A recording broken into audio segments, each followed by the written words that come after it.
من دقیقا قسمت قبلی از اینجا تمام کردم و از همین جمع دوباره قسمت جدید رو شروع میکنم. سلام بچه، خیلی خوش اومدید به یک ویدیو جدید از قسمت از سری راباد صغرا که البته دارم شوخی میکنم دیگه، همچین اسمی قرار نیست باشه.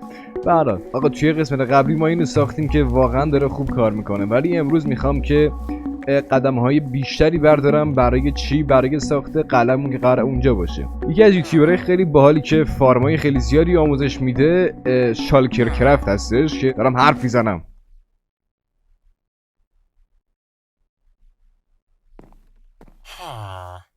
یکی از یوتیوبرهای خوبی که آموزش فارمای اتوماتیک رو میده شالکر کرافته که یه ویدیوی آموزشی داره که استون فارمه که کاملا اتوماتیکه و حدود 28000 تا کابل استون در ساعت بهمون میده.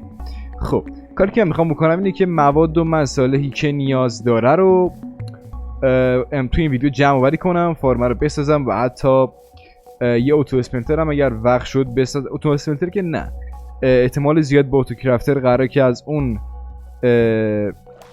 استرینگ فارمه کارپت به دست دارم حرف میزنم وول بسازم، کارپت به دست بیارم که بتونم باش بی‌نهایت سوخت داشته باشم.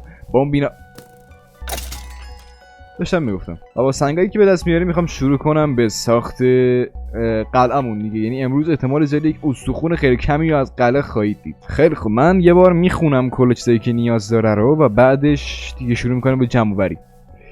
20 تا بیلینگ بلاک میخواد، 16 تا اسکافولدینگ میخواد، 12 تا آپر میخواد، 9 تا برگ میخواد، 8 تا چست میخواد، 6 تا ریدستون داست میخواد، 2 تا پیستون میخواد، 2 تا ابزرور میخواد، 2 تا تریپ فایر هوک میخواد، 2 تا واتر باکت میخواد، 2 تا لاوا میخواد، یه دونه دیسپنسر، یه دونه تی ان تی، یه دونه نوت بلاک، یه دونه استر، یه دونه اسلم، یه دونه وال، یه دونه فنس، یه دونه استرینگ، یه دونه باتن، یه دونه شیر، یه دونه و 32 هم تمپرری بلاکس. او مای گاد، چت انگلیسی حرف میزنم. او مای گاد.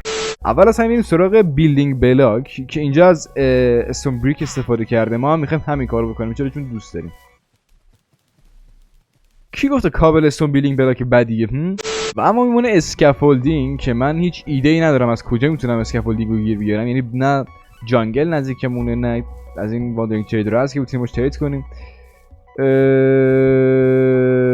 پیری کاری کنیم. آقا من بقیه مواد و مسائل رو جمع میکنم و تو اون فاصله دعا میکنم که یه دونه واندرینگ تریدر بیاد که بتونیم باش ترید کنیم، بامبا ازش بخریم که بتونیم فارم بامبا بزنیم. من هر فارمی که به دست میارم بعد از این مدت اتوماتیک میکنم، بس اینم قرار اتوماتیک بشه بعد از این مدتی. من اینو بهتون بگم. آقا من خواستم برم هاپر گیر بیارم، دیدم آیرون ندارم، واسه همین رفتم کیف تا بگردم اونجا ماینشافت پیدا کردم، ولی خب متاسفانه توسط یک کریپر مردم و بعد از 6 بار تلاش برای برگشتن به جایی که مرده بودم بالاخره ناامید شدم و به جنون رسیدم.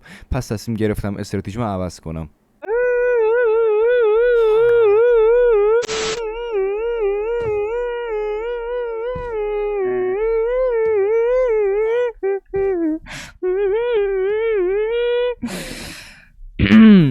آقا من فول دایمند شدم و با تصمیم گرفتم که برم و بگردم و دنبال یه روین پورتال باشم یا حداقل لاوا.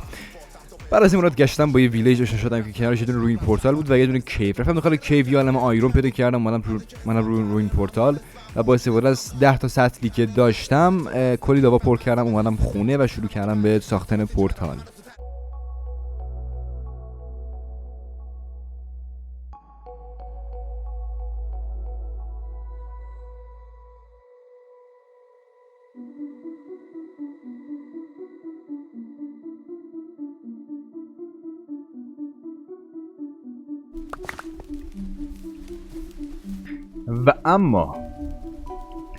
و اما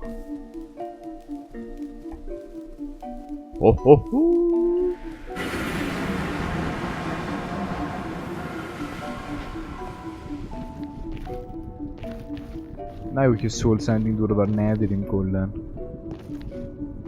وای خدا، نه